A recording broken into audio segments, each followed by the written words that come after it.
함께 나누실 말씀은 신약성경 마태복음 22장 39절과 40절 말씀입니다. 신약성경 38페이지에 있습니다. 신약성경 마태복음 22장 39절과 40절 말씀입니다. 신약성경 38페이지에 있습니다. 찾으셨으면 신약성경 38페이지 마태복음 22장 39절과 40절을 같이 읽겠습니다. 둘째도 그와 같으니 내 이웃을 내 자신같이 사랑하라 하셨으니 이 두 계명이 온 율법과 선지자의 강령이니라. 아멘. 우리 손을 들어 하나님께 인사하겠습니다. 최고의 감사를 드리게 하소서. 좌우로 인사합시다. 최고의 감사는 사랑입니다. 우리나라가 절기를 지키듯이 유대인들에게는 3대 절기, 명절이 있습니다. 이 3대 명절은요, 하나님 앞에 나와 다른 때는 아니더라도 이때만큼은 하나님 앞에 예배드리는 것이 유대인들에게 또 하나님을 믿는 사람들에게 필수였습니다. 그 3대 절기는요, 바로 유월절, 칠칠절, 장막절입니다. 유월절은요, 또 칠칠절은 오순절이라고도 하고 또 맥주의 감사절, 맥주의 초실절이라고도 합니다. 장막절은 수장절이라고도 합니다. 그 중에 하나인 중간에 끼어있는 우리는 맥주 감사절을 오늘 하나님 앞에 드립니다. 여기에는 의미가 참 많이 있습니다. 이스라엘 백성들이 광야에서 만나와 메추라기로 살다가 가나안 땅에 들어와서 가장 먼저 농사를 지은 것이 보리와 밀이었습니다.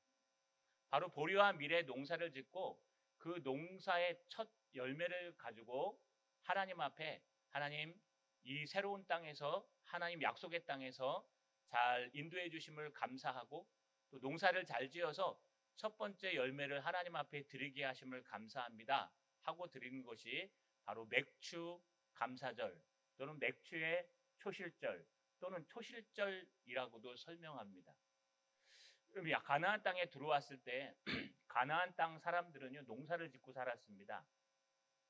농사에는요, 달력이 필요하고 또 태양력이 필요하고 농사에 필요한 모든 것들이 필요해서 농사의 모든 순서는요, 모두 다가 이 우상에 연관돼 있었습니다.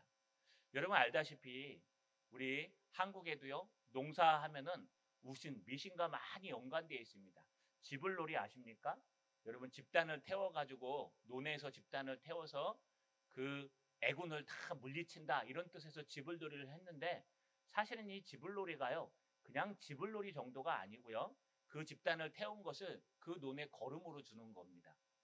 이와 마찬가지로 유대인들도요 수많은 원력과 인력과 태양력과 또 달력들이요 다 우상과 연관되어 있었습니다. 하나님께서는 특별히 광야에서부터 무슨 말씀을 하셨느냐? 네가 가나안 땅에 들어가면 이 맥주의 초실절을 하나님 앞에 드려라. 그런 우상들이 아니라 하나님의 은혜로 하나님께서 열매 맺게 한다는 것을 너희는 틀림없이 드려야 된다라고 말씀하셨습니다. 그렇기 때문에 이스라엘 백성들은 맥주의 초실절을 하나님 앞에 드리고 난 후에 나아가서 할랄이라는 할렐루야라는 찬양을 하는 노래를 부르고 춤을 추고 예배했습니다. 오늘도 마찬가지입니다. 이 정신이 우리에게도 다 몰려와 있습니다. 우리도 오늘 기쁜 마음으로 하나님 앞에 드리고요. 이 땅을 살아가는 모든 방법이 세상 사람들은 우상과 여러분 권력과 힘과 돈과 모든 것들에 의해서 살아가지만 우리는 그것들에 의해서 좌지우지되는 것이 아니라 신앙으로 하나님으로 의지된다는 것을 고백하는 절기가 오늘 맥주감사절이요 또 이 예배입니다. 이 예배를 통해서 하나님 앞에 최고의 신앙을 드리는 하나님이 이 땅의 어떤 우상보다도 최고라시는 것을 증명하는 저 여러분 되시길 주님의 이름으로 간절히 소망합니다. 이 땅을 살아가며 최고의 신앙은 무엇일까요? 최고의 신앙에 대해서 유대 율법사가 물어왔습니다. 예수님께서 사두개인들을 이겼다는 소리를 듣고 바리새인들 중에 가장 뛰어난 한 율법사 바리새인이 와서요. 예수님 앞에 질문했습니다. 예수님, 10계명 중에 어떤 계명이 가장 큽니까? 여러분 예수님을 시험하려고 물어봤지만 여기에는 큰 역사적 의미가 있다고 말씀드렸습니다. 바리새인들은요, 어떻게 하면 하나님의 이 계명 중에 가장 큰 계명을 잘 지킬 수 있을까? 어떻게 하면 최고의 신앙이 될 수 있을까라는 고민을 했기 때문에 내가 어떻게 하면 최고의 신앙이 될 수 있습니까? 그렇다면 최고의 율법을 지켜야 되는데 그 최고의 율법이 십계명 중에 어떤 겁니까? 라고 물어봤습니다. 예수님은 뜬구름 잡는 소리를 하십니다. 예수께서 이르시되 내 마음을 다하고 목숨을 다하고 뜻을 다하여 주 너의 하나님을 사랑하라 하셨으니 이것이 크고 첫째 되는 계명이요. 아니, 십계명 중에 이런 계명이 있어요? 하나님을 사랑하라? 없습니다. 그런데 나중에 예수님께서 말씀하시기를 이 모든 계명은 사랑으로 된다고 말씀하신 것처럼 이 십계명 중에 여러분 모든 것은 다 사랑이라는 단어 속에 귀결됩니다. 십계명의 정신이 사랑입니다. 누구를 사랑하라? 하나님을 사랑하라. 왜 이렇게 십계명이 꼼꼼합니까? 너의 마음을 다해, 목숨을 다해, 뜻을 다해 사랑하기 때문에 주님께서 그것이 오류나거나 오염되지 않기 위해서 말씀하신 겁니다. 이게 최고의 율법이요. 이거를 지키는 사람이 최고의 신앙이요.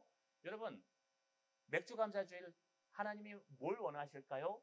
최고의 신앙, 최고의 감사를 원하시는 겁니다. 그러면서 오늘 두 번째 이야기를 합니다. 39절에 둘째도 그와 같으니 내 이웃을 내 자신과 같이 사랑하라. 여러분, 둘째라는 건 서술을 얘기해요. 하나, 둘, 셋, 넷은 기수죠. 그냥 숫자를 세는 겁니다. 별 의미가 없습니다. 그냥 숫자 그대로입니다. 그런데 서술은 달라요. 첫째, 둘째, 셋째, 넷째. 째가 들어가면 어떻게 되죠? 이 순서가 굉장히 중요합니다. 여기 서수예요. 다른 말로 얘기하면 숫자를 세는 거예요. 크고 첫째 되는 계명은 하나님을 사랑하는 것이요. 두 번째 계명이 내 이웃을 내 자신과 같이 사랑하는 것이다 라고 얘기합니다. 이 두 개가 합쳐가지고 십계명이요 최고의 계명이다 라는 뜻도 됩니다. 근데 이 순서가 굉장히 중요합니다. 여러분, 이 순서를 바꾸면 인본주의, 하나님이 싫어하는 신앙이 됩니다.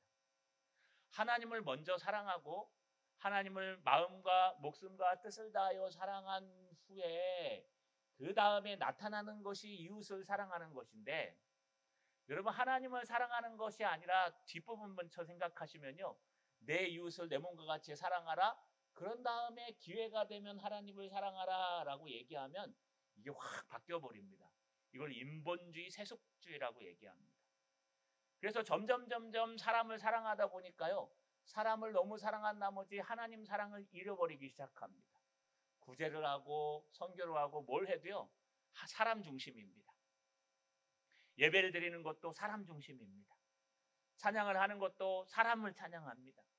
여러분, 시간이 지나면 지날수록 눈에 보이지 않는 하나님은 잘 모르니까 네가 믿는지 안 믿는지 어떻게 알아요? 여러분, 내 마음을 뒤집어 보지 전까지는 모릅니다. 그러니까 이 순서를 바꿔가지고요, 사람이 먼저다, 사람이 앞선다, 사람을 중요시 여겨야 된다, 사람을 모아야 된다, 사람이 먼저가 되는 거예요. 사람이 모여야 뭔가를 하죠. 그러나 우리의 신앙은요, 이 순서를 바꾸면 절대로 안 돼요. 이게 서수입니다. 기수가 아니라. 만약에 기수면요, 이거 순서 바꿔도 돼요. 하나, 둘, 지금 오늘 몇 명이 모였습니까? 라고 얘기하면 오늘 청년부 몇 명이 모였습니까? 한 15명 모였네요. 그러면 15명 중에 한 7명만 추려주세요. 그럼 여러분 그냥 7명 뽑으면 돼요, 아무나. 그런데 오늘 청년부 몇 명 모였습니까? 15명 모였네요. 나이 많은 사람부터 시작해서 7명을 추려주세요. 그럼 정확합니다. 순서가 있어요. 이게 서수와 기수의 차이점이에요. 마찬가지로 하나님을 사랑하는 최고의, 하나님 앞에 최고의 신앙, 이 맥주감사주일 하나님 앞에 최고의 신앙을 드리는 사람은 이 순서를 잊어버리지 않는 사람이에요. 첫 번째, 마음을 다하여 목숨을 다하여 뜻을 다하여 너의 하나님 여호와를 사랑하는 사람, 이것이 가장 먼저고요. 이것이 되는 사람들이 나타나는 현상, 또 해야 될 일이 뭐냐? 둘째도 그와 같으니 내 이웃을 내 자신같이 사랑하라 하셨으니, 그런 사람이 둘째로 해야 되는 게 바로 이웃을 사랑하는 겁니다. 우린 사람이 먼저가 아닙니다. 하나님이 먼저입니다. 우리는 사람이 존중받는 건 당연하지만 그 이전에 하나님이 먼저 되어야 돼요. 누가 뭐라 그래도 나의 신앙이 주님을 만나야 되고 나의 신앙이 예수가 나의 길이요 진리요 생명돼야 되고 내 온 모습과 마음이 오직 하나님 앞에 집중돼야 돼요. 오늘 이 시간 예배 드리는 것도 마찬가지입니다. 겉모습 이건 별로 중요하지 않습니다. 제가 늘 얘기하는 넥타이가 좀 삐뚤어지면 어떻고 순서가 좀 바뀌면 어떻고 찬양을 못하면 좀 어떻습니까? 그런데 더 중요한 것은 내가 주님 앞에 나와서 예배드려서 하나님 앞에 집중하여 예배하는 겁니다.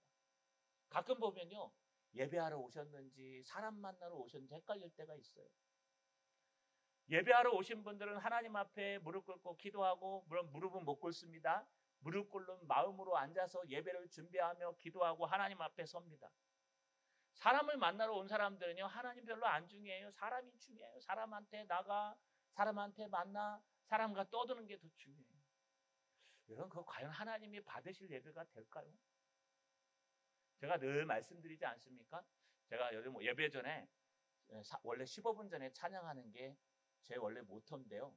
저는 10분 전에 찬양합니다. 오전 예배 때 15분 전에 찬양을 혼자 하려니까요. 예배 중간에 찬양을 너무 많이 하고 목이 막 가더라고요. 아직까지 성대가 약해가지고. 그래서 저는 10분 전에 찬양한다고 말씀드렸습니다. 장로님들께. 여러분, 이 중요한 게 뭐냐면 15분 전에 오시든 10분 전에 오시든 앉아가지고요. 하나님 앞에 감사함으로 예배 드리는 거예요. 안내하시는 분들 외에는 앉아가지고 하나님 앞에 예배 드리는 게 가장 중요합니다. 반갑더라도 예배 끝나고 반갑게 맞이하셔야 돼요. 예배가 먼저예요. 근데 어느 순간부터인가 이 예배는 눈에 보이지 않을까요? 막 예배가 먼저가 아니라 사람이 먼저가 되는 때가 있는 것 같아요. 저도 그렇습니다. 저도요, 막 올라오기 전에 아무도 만나고 싶지 않습니다. 왜냐하면 만나면요, 이 말씀이 막 흐트러져 버려요. 아주 예전에 전도사 시절에 친한 집사님이 한 분 계셨는데 지금 연락도 못 합니다. 설교하러 올라가기 전에 이 집사님이 잠깐 상담 좀 하재요. 그래서 제가 상담을 했습니다. 근데 집사님이 얘기하는 게 왜 이렇게 오늘 전할 말씀에 다 들어있는지 모르겠어요. 전 너무너무 감사했어요. 전도사 그 어린 시절에 야, 됐다, 올라가서 하나님 말씀을 전하면 이 집사님이 변화되겠구나. 막 올라가서요, 막 10번을 토하면서 전도사가 목사가 있고 친구 부목사님이 계신데도 막 10번을 토하면서 설교 잘했다고 내려왔어요. 그 이후로 연락을 안 합니다. 왜 안 할까요? 야, 올라가기 전에 얘기하고 가니까 자기 얘기했대요. 전도사님 상담했더니 설교 시간에 다 나와갖고 자기 얘기했다고. 저는 그런 의미가 아니라 그분 얘기 하나도 안 했거든요. 그냥 설교만 한 건데 제가 그 영상 녹화한 거 이렇게 보니까 전혀 안 했어요. 우리 지금 녹화 다 되고 있거든요. 가서 보시면 돼요. 여러분, 그런데 그분한테는 그게 설교 전에 만났기 때문에 찔리는 거예요. 그래서 제가 설교 전에는 절대 상담 안 합니다.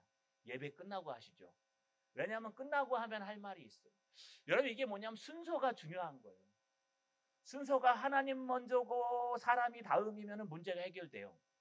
근데 순서가 사람이 먼저고 그 다음에 하나님 가면 문제가 꼬여요. 이거를 뭐라 그러냐, 인본주의, 세속주의라고 얘기하는 거예요. 하나님을 정말 사랑하는 사람들은 이웃을 사랑하게 돼 있습니다. 하나님이 말씀하시는 최고의 신앙은 하나님을 사랑하는 곳에서부터 시작합니다. 그런데 어디서 끝나느냐? 둘째는 그와 같으니 내 이웃을 내 자신같이 사랑하라. 여러분, 우리의 사랑의 끝은 이웃을 사랑하는 거예요. 시작은 하나님을 사랑하는 것이고 끝은 이웃을 사랑하는 거예요. 이 다음에 주님 말씀하신 거 없어요. 주님, 율법을 좀 정리해 주시죠. 최고의 율법은 무엇입니까? 라고 얘기하니까 주님이 뜬구름 잡는 식으로 율법에 대해서 얘기하지 않고 내 마음을 다하고 목숨을 다하여 뜻을 다하여 내 하나님 사랑하라. 이것이 첫 번째 계명이요. 두 번째는 그와 같으니 내 이웃을 내 자신과 같이 사랑하라. 끝. 세 번째 없어요. 그러면 이 두 가지가 율법이요 선지자의 강령이듯이 이 두 가지가 모든 하나님의 말씀의 기착점이고 십계명의 기착점이고 율법과 규례의 기착점이에요. 다시 말해서 우리는 하나님 사랑으로 시작해서 이웃 사랑으로 끝나는 거예요. 그 이상은 없어요.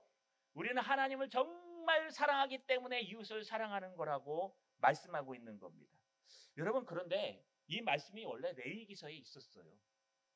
레위기서 19장 18절에 원수를 갚지 말며 동포를 원망하지 말며 내 이웃 사랑하기를 내 자신과 같이 사랑하라. 나는 여호와이니라. 이미 말씀하셨어요. 하나님께서 율법을 주시면서 그 율법 안에 뭐라고 말씀하셨냐? 하나님의 백성들을 향해서 원수를 갚지 말며 동포를 원망하지 말라 이렇게 얘기했어요.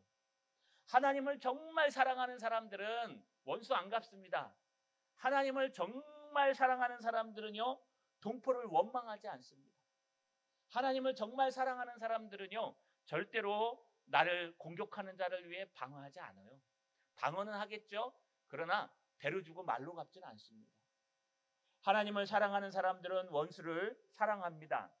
나를 핍박하는 자를 위해 기도합니다. 하나님을 사랑하는 사람들은 동포를 원망하지 않습니다. 누구누구 때문에 이래. 누구누구만 아니었으면 아니요. 그 사람이 아니었어도 우리는 당연히 또 그렇게 가요. 우리의 잘못이에요. 마태복음 5장 43절에서 예수님은 이렇게 말씀하셨어요. 산상설교 중에 또 내 이웃을 사랑하고 내 원수를 미워하라 하셨다는 것을 너희가 들었으나 나는 너희에게 이르노니 너희 원수를 사랑하며 너희를 박해하는 자를 위하여 기도하라. 여러분, 예수님이 뭐라고 말씀하시냐? 너는 내 이웃을 사랑하는데 어느 정도로 사랑하느냐? 내 이웃이 원수일지라도, 너의 옆에 있는 사람이 원수일지라도 그 원수를 사랑해야 돼. 근데 돼요, 안 돼요? 안 되죠. 이거 사랑하는 사람은 대단한 사람입니다. 그런 걸 알고 그것보다 먼저 해야 될 일은 당장 너를 핍박하는, 너를 공격하는, 너를 욕하는 그 사람들을 위해서 기도하는 것이 원수 사랑의 시작이다라고 말씀하시는 거예요. 여러분, 이웃을 내 몸처럼 사랑하는 게 뭔지 아십니까? 원수를 위해 기도하는 거예요. 나를 핍박하는 자를 위해 기도하는 거예요. 저 사람이 얼마나 아쉬웠으면 나를 공격하겠는가? 저 사람이 얼마나 힘들었으면 저런 얘기를 하겠는가? 그를 위해서 기도해 주는 것이 원수를 사랑하는 시작입니다. 뿐만 아닙니다. 레위기서의 말씀에 보면 이웃 사랑하기를, 이웃을 위해서 종되어 주는 것도 이야기합니다. 바울은요, 갈라디아서 5장 13절에 형제들아 너희가 자유를 위하여 부르심을 입었으나 그러나 그 자유를 육체의 기회로 삼지 말고 오직 사랑으로 서로 종노릇하라. 온 율법은 내 이웃 사랑하기를 내 자신과 같이 하라 하신 말씀에서 이루어졌나니 만일 서로 물고 먹으면 피차 멸망할까 조심하라. 그럼 사도 바울은 오늘 아주 오해되는 얘기를 하나 해요. 무슨 얘기를 하냐 하면은요, 여러분 형제를 사랑하라고 얘기해요. 그러면서 무슨 얘기를 하냐 하면 여러분 온 율법은 내 이웃 사랑하기를 내 자신과 같이 하라 하신 말씀에서 이루어졌느니라 라고 얘기합니다. 요거 가지고 이제 할 말이 생깁니다. 아까 서수기수 얘기했잖아요. 하나님 사랑은 눈에 안 보이잖아요. 그러니까 내 이웃을 사랑하는 걸 보면 하나님 사랑하는 거 알 수 있어. 틀리지 않습니다. 근데 여러분 이 갈라디아서 대상이 누구예요? 갈라디아 지역에 있는 하나님을 섬기는 자들이에요. 이 사람들의 특징은요, 지금 우리랑 달라요. 이분들의 특징은요, 하나님을 정말 사랑했습니다. 핍박 가운데서 내가 예수 믿는 거 얘기하면 핍박당하는데도 불구하고 주님을 믿습니다. 하나님을 믿습니다. 예수님을 사랑합니다. 주님 사랑하는 거 너무너무 잘해요. 여러분 공개적으로 예배를 못 드리니까 회당에 모여서 아니면 지하에 모여서 예배하는 경우도 있었어요. 그런데 그런 사람들에게 하나님 사랑은 얘기할 필요가 없어요. 왜? 당연히 사랑하니까. 그런데 이 사람들의 약한 점이 뭐냐 하면 이웃을 사랑하는 거예요. 하나님을 너무 사랑하다 보니까요, 그냥 나밖에 몰라요. 나와 하나님, 나와 예수님, 나와 성령님. 그래서 신앙이요 이기적으로 변하기 시작해요. 공동체를 위해서 희생하는 것은 사라지고요, 나만 편하면 돼요. 내가 하나님 앞에 열심을 하면 돼요. 나만 최선을 다하면 돼요. 구원이 이기적인 것처럼 변한 겁니다. 그래서 그들을 향해서 사도 바울이 하는 얘기가, 그래, 하나님의 말씀은 내 이웃을 내 몸처럼 사랑할 때 완전히 이루어진다. 너희는 하나님 사랑하는 거 됐어. 그러니까 내 이웃을 내 몸처럼 사랑해야 돼 라고 말씀하시는 겁니다. 여러분, 사랑에 대해서 얘기하는 건 뭐냐? 이웃을 내 몸처럼 사랑하고 이웃에게 종되어 주는 것이라고 바울은 얘기하고 있는 것을 우리가 살펴볼 수 있습니다. 바로 정말 최고의 신앙은요, 하나님을 사랑하고 내 이웃을 내 몸처럼 사랑하는 것입니다. 이웃이 누굴까요? 여러분, 이웃에 대해서 유대인들은 이런 생각을 갖고 있었습니다. 율법에 보시면요, 여러분 자기 동족만 이웃이라고 생각했습니다. 오늘날 얘기하면 예수 믿는 사람들만 이웃이라고 생각하는 거예요. 우리 성도들만 이웃입니까? 그렇지 않아요. 여러분, 이웃이라는 것은 더 광범위하고 더 넓습니다. 예수님께서 이웃이 누구냐고 물어보는 그런 율법사에 대해서 이런 말씀을 했다고 마가복음에 등장합니다.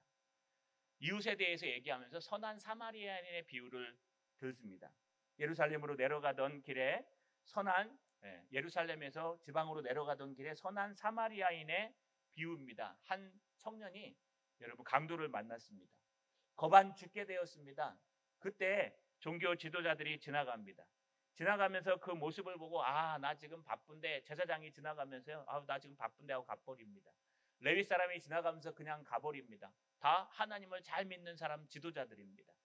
반면에 그들이 그렇게 미워했던 사마리아 사람이 오다가요, 그 사람을 그냥 지나가려고 보니까 너무 불쌍한 거예요. 그래서 그 마음에 불쌍히 여겨 그를 치료해주고 주막으로 데려가서 먹이고 입히고, 다음에 내가 돈을 더 지불할 테니까 이 사람을 돌봐달라고 부탁하고 갑니다. 그러면서 제자들에게 묻습니다. 이들 중에 누가 이 강도 만난 자의 이웃이냐? 그랬더니요, 바로 그 사마리아 사람입니다. 무슨 얘기를 하는 걸까요? 너의 직책이나 너의 위치나 자격이 중요한 게 아닙니다. 너의 마음이 중요하다는 거예요. 이웃이라는 것은 강도 만난 모든 사람들을 얘기하고, 이웃이라는 것은 예수 믿던 안 믿던 모든 사람들을 얘기하는 거예요. 나를 핍박하고 공격하는 그 원수들도 내 이웃입니다. 우리를 핍박하고 여러분 열심히 파괴하는 그 사람도 우리 이웃이에요. 우리의 원수들도 우리의 이웃입니다. 우리에게 잘해주는 사람도 다 이웃입니다.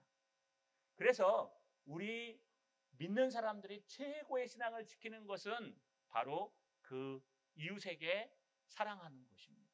이것이 최고의 신앙이요, 최고의 자리라고 오늘 말씀하고 있는 겁니다. 여러분, 우리 한번 돌아봤으면 좋겠습니다. 여러분들은 이웃을 여러분 자신처럼 사랑하고 계십니까? 오늘 제가 목도 때 읽었죠. 우리 로마서 13장 8절에 이렇게 얘기합니다. 피차 사랑의 빛 외에는 아무에게든지 아무 빚도 지지 말라. 남을 사랑하는 자는 율법을 다 이루었느니라.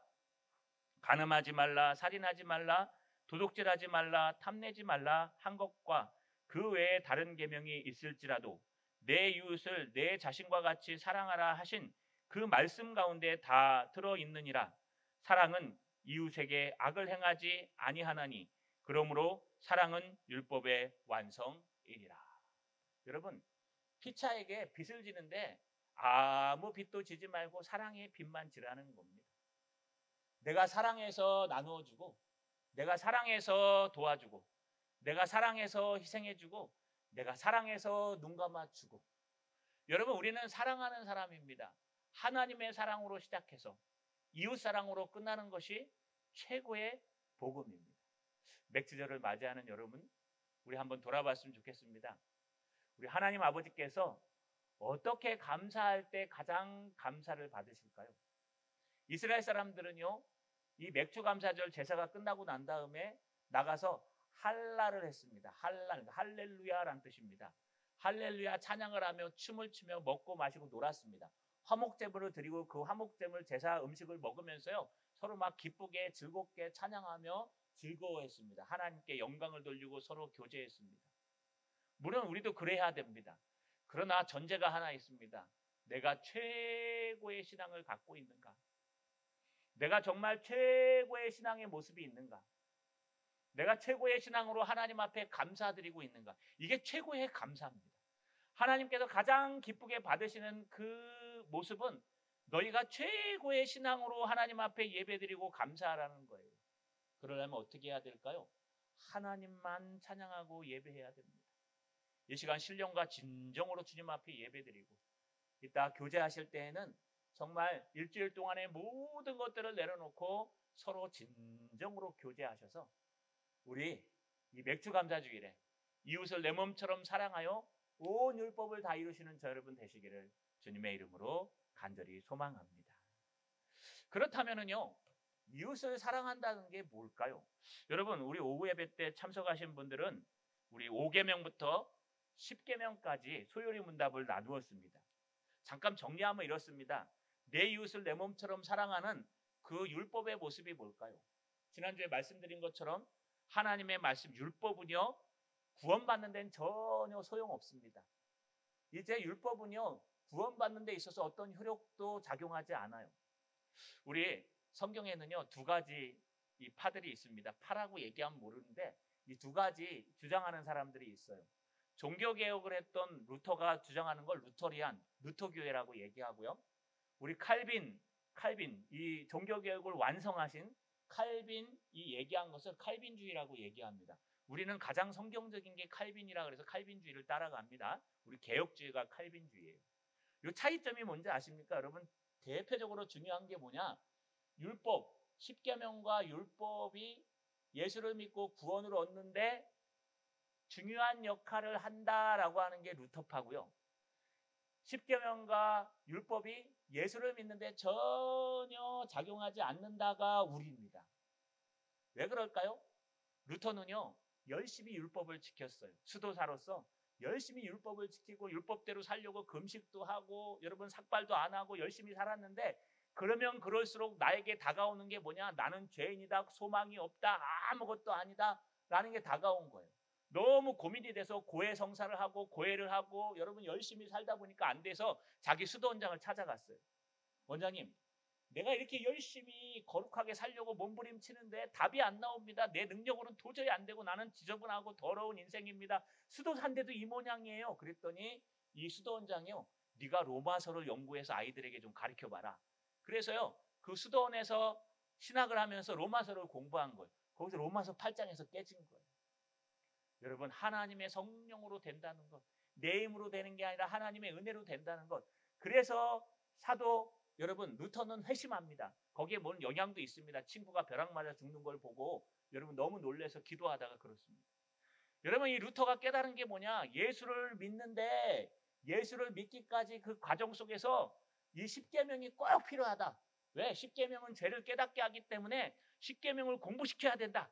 십계명을 공부해갖고 내가 얼마나 죄인인지 깨달아야 알아야지만 예수를 만날 수 있다. 그래서 십계명이 필요하다. 구원을 얻는 과정에서 필요하다. 칼빈은 그렇게 얘기하지 않습니다. 칼빈은 유법하게 자라진 않았지만 신앙의 아버지 어머니 밑에서 법을 공부하고 열심히 신앙을 준비하다가 성경을 만났습니다. 칼빈은요, 여러분 열심히 성경을 만나고 회심하면서 오직 예수밖에 없다는 사도 바울의 말을 많이 인용했어요. 그래서 성경대로 얘기하면 십계명은 구원받는데 그 과정 속에 필요 없어도 돼. 십계명 몰라도 돼. 여러분 십계명 알고 구원받으셨어요? 그 믿는 사람들 얘기죠. 특별히 모태신앙들이 많이 그러죠. 그럼 우리 십계명이 뭔지도 몰랐어요. 그냥 예수 믿으면 구원받는다 그래서 예수 믿은 거예요. 그러고 난 다음에 배웠죠. 그래서 저희는요, 예수 믿는 데는 십계명이 필요 없다. 구원을 얻는 데는. 그러나 우리는 오직 예수 그리스도를 믿음으로 말미암아 구원을 얻는다. 할렐루야. 믿으십니까? 예, 이렇게 배웠습니다. 그러면 십계명 왜 필요할까요? 뭐하러 구약 성경을 연구하고 뭐하러 십계명을 공부합니까? 구원을 얻고 나니까 내 맘대로 살 수 없잖아요. 구원받은 사람들은 내가 아무렇게나 살아도 문제가 되지 않습니다. 그렇습니까? 구원받은 사람들은 뭐 칼로 사람을 푹 찔러 죽여도 돼요? 나 오늘 죽어도 천국 가는데 괜찮아 하고 푹 가서 푹 하고 묻지마 살인해도 됩니까? 절대로 못합니다.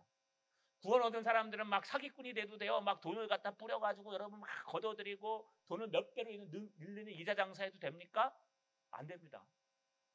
여러분, 예수 믿는 사람이 이 땅에서 어떻게 살아도 나는 구원받을 수 있는 구원파예요. 구원파. 이건 이단이에요. 안산홍이나 구원파, 박옥수나 다 이단입니다. 예수 믿는 사람들이 예수 믿고 난 후에 어떻게 살아야 될지에 대해서 기준이 있어야 되는데 그 기준이 어디에 있느냐? 이걸 도덕률이라 그래요. 이게 바로 십계명이에요. 율법이에요.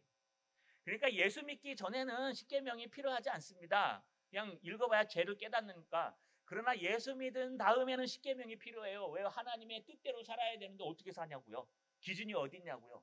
여러분, 사거리에서 빨간 불에 가면 돼요? 안 돼요? 안 되죠. 주황색 불에 들어가면 돼요? 안 돼요? 주황색 불에 들어가면 돼요? 안 돼요? 원래 진입 금지예요. 그러나 달리는 속도에 의해서 가는 거잖아요. 그 사이에는 차이점이 있으니까. 그런데 그걸 무시하고 빨간불에 흙 지나가면 어때요? 나는 이미 지나가는 거 뭐 허락 받았으니까 난 빨간불에 갈래. 그럼 다른 사람도 가야 되는데 남의 자유를 침범하는 거예요. 그게 불법이에요. 법대로 하면은 여러분 거기에 처분을 받아야 돼요. 몇 대 몇 해가지고요. 중요한 겁니다. 하나님의 말씀을 믿는 사람들은 예수 그리스도를 믿음으로 말미암아 하나님의 백성이 되고 하나님의 자녀 되는 권세를 얻었습니다. 그리고 난 후에 우리는 어떻게 살아야 될까? 바로 이 질서와 같은 이 10계명을 배우는 겁니다. 그 중에 여러분 5계명에서 10계명까지가 내 이웃을 내 몸과 같이 사랑하는 게 뭔지에 대해서 얘기해 주는 거예요. 이게 없으면요, 내 마음대로 이웃을 사랑해요. 내 마음대로 이웃을 존경해 줘요. 내 마음대로 해요. 저 사람이 뭘 필요로 하는지, 저 사람이 지금 필요한 게 뭔지 상관없어요. 우리가 주는 대로 받아야 돼요. 우리가 하는 대로 해야 돼요. 그건 이웃을 사랑하는 게 아니라 그냥 이웃에 관심을 갖는 겁니다. 여러분, 이 10계명 중에 5계명 보시면 내 부모를 공경하라. 부모를 공경하는 게 이웃사랑이에요. 가장 첫 번째 얘기하는 게 부모를 공경하는 게 이웃사랑이에요. 여러분, 이 공경하다라는 단어가요, 여러분 카바드라는 단어를 쓰는데 이 단어는 뭐냐? 무겁게 여기다, 중요하게 여기다. 또 여러분 헬라어로는요, 여러분 히파쿠테테라는 단어를 쓰는데 이것도 똑같이 낮은 자리에서 듣다, 귀를 기울여 복종하다. 이 두 개를 합쳐버리면 어떤 뜻이냐? 부모님 앞에서 내 자신을 낮춰서 그 부모님의 말씀 하나하나를 귀하게 듣는 게 공경하다는 신구약의 뜻이에요. 별거 없어요. 나는 마음으로 주님을 부모님을 공경해요. 그러나 내가 부모님 앞에 드릴 것이 없어. 고르반 하나님께만 열심히 드린 부모님 공경한 거야. 그 퉁. 퉁이란 단어를 모르시죠? 네, 퉁이란 단어가 전문 용어입니다. 오늘 가서 퉁을 찾아보세요. 퉁치자. 그냥 쌤쌤이. 나는 하나님을 정말 사랑하니까 하나님 앞에 예물 드리고 하나님을 잘 섬기고 예배 드리면 끝났어. 부모님 공경하는 거 그건 하나님 섬기면 돼. 나 시간도 없잖아. 그래서 여러분 부모 공경하는 거 하나님 앞에 드려서 고르반 마찬가지야. 고르반 하나님께 드리면 부모님께 한 거야. 퉁. 이거 아니라는 거예요. 하나님께 하는 건 하는 거고 너는 내 부모를 낮은 자리에서 공경하고 찾아뵙고 하나님 앞에 정말 섬기라는 겁니다. 여기 내 부모라는 단어가 중요해요. 직속적으로는 내 부모님을 얘기하지만 조금 더 넓은 의미에서는요, 우리 주변에 있는 모든 부모들을 얘기하는 겁니다. 뿐만 아닙니다. 여러분 6계명은 살인하지 말라고 얘기합니다. 살인에는 나 자살도 들어갑니다. 살인하지 말라는 뜻은 뭐냐? 생명을 존중하라는 거예요. 7계명은 무엇입니까? 간음하지 말라고 얘기합니다. 왜 간음이 여기에 등장할까요? 여러분, 이 간음하지 말라라는 것은 생명의 시작을 존중하라는 거예요. 성행위를 통해서 아이가 태어나듯 생명이 탄생하듯이 이게 얼마나 소중한 것인지 이것을 파괴하지 말라는 겁니다. 뿐만 아닙니다. 여러분 8계명에는요 도둑질하지 말라고 얘기합니다. 내 이웃의 아내나 내 이웃의 자녀나 내 이웃의 남종이나 여종이나 내 이웃의 소나 낙이나 내 이웃의 그 모든 것까지도 너희는 도둑질하지 말고 또 10계명에 탐내지 말라고 얘기합니다. 이게 무슨 뜻일까요? 네 이웃이 소유한 모든 것들에 대해서 너희는 마음을 쓰지 말라. 이게 사랑입니다. 9계명은 뭐라고 얘기합니까? 이웃에 대하여 거짓 증언하지 말라. 거짓말하지 말라는 뜻 아니라 그랬어요. 거짓 증거하지 말라. 이 땅을 너무 타락했기 때문에요, 거짓말 안 하고 살 수 있는 방법이 별로 없어요. 예전에 아담과 하와 시절에는 거짓말 안 할 수 있습니다. 왜냐하면 죄를 지을 수도 있고 짓지 않을 수도 있었어요. 정직하게 사줘야 돼요. 거짓말하면 안 돼요. 그런데 오늘날은요, 인간의 모든 세상이 타락했고 공중권 세력은 마귀가 타락해 있기 때문에 이 땅은요, 여러분 정직하고 진실만 말하면서 살아갈 수가 있는 세상이 아닙니다. 선의의 거짓말이라는 게 생겼어요. 의도가 정직하고 의도가 바르면 거짓말하는 것에 대해서 어느 정도 눈 감아주는 시대가 됐다는 거예요. 여러분 거짓말 안 하는 대표적인 사람이 인터컴이에요. 우리 선교사들이 이슬람권 아시죠? 이 탄자 들어간 이슬람권에 들어가는 걸 캔 지역이라 그래요. 이렇게 막힌 지역. 이 막힌 지역에 들어갈 때는 선교 방법이 달라요. 어떻게 들어가야 되냐 하면요, 가서 나 예수 믿는 사람 목사입니다 하면 쫓겨나요. 바로 추방. 그리고 다음 사람이 못 들어가도록 법이 막 탁 만들었죠. 거의 쉽게 만들어요. 그러니까 어떻게 들어가요? 나는 NGO, CEO입니다 하고 장사꾼으로 들어가요. 또는 운동하는 사람으로 들어가요. 평화운동하는 사람. 이거 받아들여야 되거든요. 들어가면요, 거기에 정착해갖고 옆에 사람들을 돕고 학생들을 가르치면서 예수 믿는다고 얘기 안 해요. 계속 숨어서 복음을 전하는 거예요. 그래서 15년 동안 사역해서 한 사람 전도할까 말까 하는 지역이에요.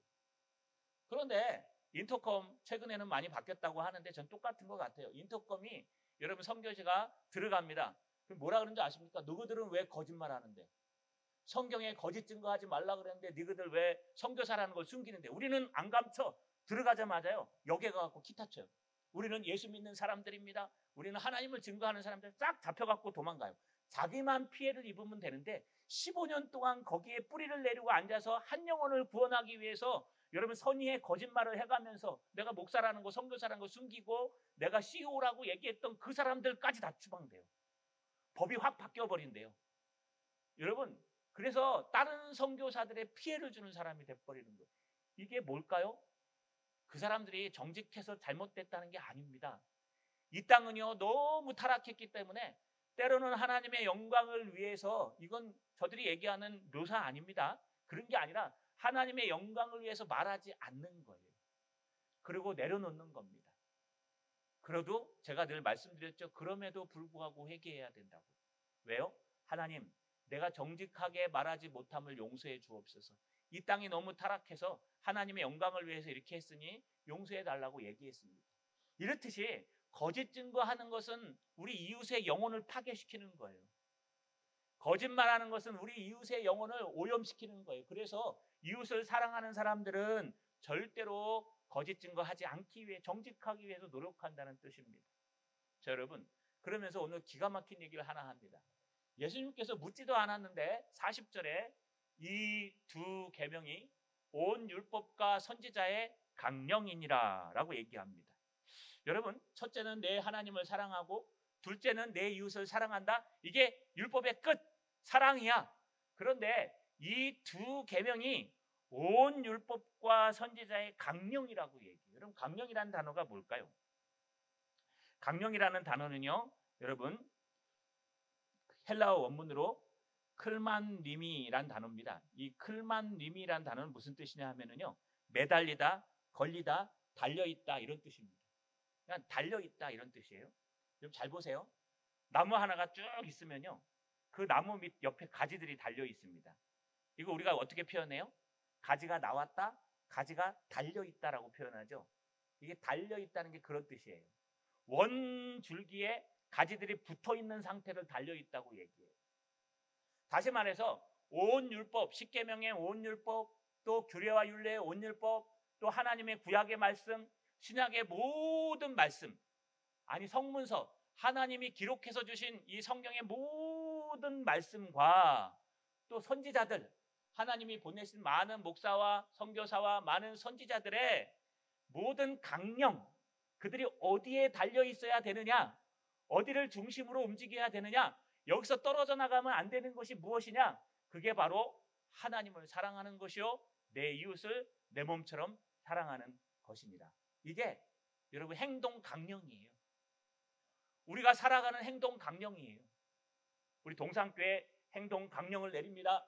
다음 주부터 11시 예배니까 11시부터 문 잠가버립니다. 그러면 어떻게 해야 돼요? 11시 전까지 오셔야 돼요. 왜? 강령이니까. 강력한 명령이죠, 한자로는. 그런데 헬라어 원문대로 얘기하면 뭐라고요? 줄기에 붙어 있으라는 거예요. 이거 어떤 번역가들은 이렇게 번역합니다. 여러분 이 강령이라는 단어를 우리 천주교에서 쓰는 공동번역 성경은요 이 두 계명이 모든 율법과 예언서의 골자이니라, 뼈대라는 뜻입니다.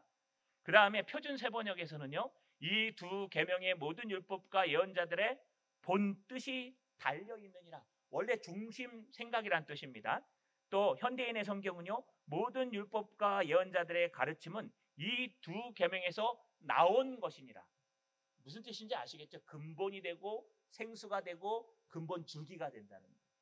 여기서부터 하나님의 말씀대로 어떻게 살아야 되는가, 여기서부터 하나님을 어떻게 섬겨야 되는가, 여기서부터 하나님의 뜻이 어디 있는가가 다 나왔다는 겁니다. 그래서 우리는요 이 두 계명, 아니 하나로 얘기하면 사랑, 이 한 계명에 모든 것이 녹아 있다고 설명하고 있는 걸 우리가 볼 수가 있습니다. 주님께서 여러분 하나님의 나라가 마가복음에 서기관이 더 추가해서 물어보는 게 여기 등장합니다. 우리 이 말씀을 그대로 마가복음에도 등장하는데요. 서기관이 이르되 선생님이요 올소이다. 하나님은 한 분이시요 그 외에 다른 이가 없다 하신 말씀이 참이니이다. 또 마음을 다하고 지혜를 다하고 힘을 다하여 하나님을 사랑하는 것과 또 이웃을 자기 자신과 같이 사랑하는 것이 전제로 드리는 모든 번제물과 기타 제물보다 나으니이다 라고 얘기합니다. 그러자 예수님이 한마디 더 하십니다. 예수께서 그가 지혜 있게 대답함을 보시고 이르시되 내가 하나님의 나라에서 멀지 않도다 하시니 그 후에 감히 묻는 자가 없더라. 여러분, 제가 한번 질문해 볼게요. 최고의 신앙, 하나님을 잘 믿는 사람은 하나님을 사랑하고 이웃을 사랑한다고 믿으십니까? 안 믿어요. 다시 한번요. 최고의 신앙, 추수감사절을 맞이하여 하나님을 정말 잘 믿는 사람 최고의 신앙은 하나님을 사랑하고 내 이웃을 내 몸처럼 사랑한다고 믿으십니까? 그러면 예수님이 대답하시는 거예요. 그 사람에게, 믿는 여러분에게 뭐라고요? 내가 하나님 나라에서 멀지 않도다. 여러분이 천국에서 멀지 않습니다. 이건 뭐냐 하면요, 천국이 가까이 왔느니라. 너는 이미 너희 안에 천국이 임하였느니라 라고 말씀하시는 겁니다. 말씀을 마치겠습니다. 자, 여러분, 다시 한번 돌아봤으면 좋겠습니다. 맥주감사주일 그저 1년에 한 번 지나가는 절기가 아닙니다. 떡 먹고 맛있는 거 먹고 즐기는 절기 정도가 아닙니다. 그거 하셔도 괜찮아요. 맥주감사주일은요, 이스라엘 백성들이 광야에서 메추라기와 만나를 먹다가 가나안 땅에 들어가서 처음으로 농사를 지어서, 그것도 세상 방법이 아니라 농사가 뭔지도 모르는 그 사람들이 서투른 방법으로 하나님의 은혜로 그냥 가까스로 농사를 지어서 보리의 첫 번째 열매를 가져다가 하나님 앞에 드리면서 드린 것이 바로 이 맥주감사주일입니다.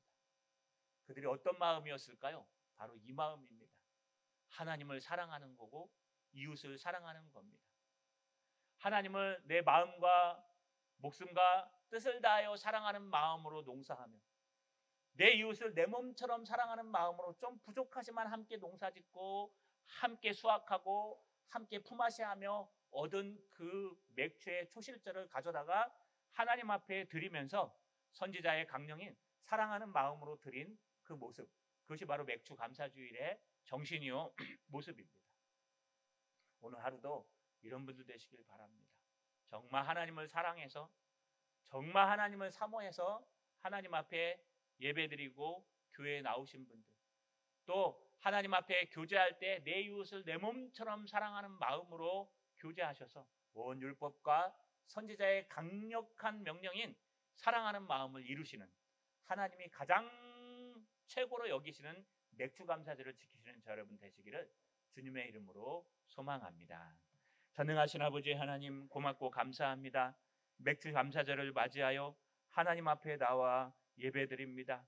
우리의 예배가 온 율법과 선지자의 강령 같은 하나님을 사랑하며 이웃을 사랑하는 참된 예배가 되게 하여 주시옵소서. 예수님의 이름으로 기도하옵나이다. 아멘.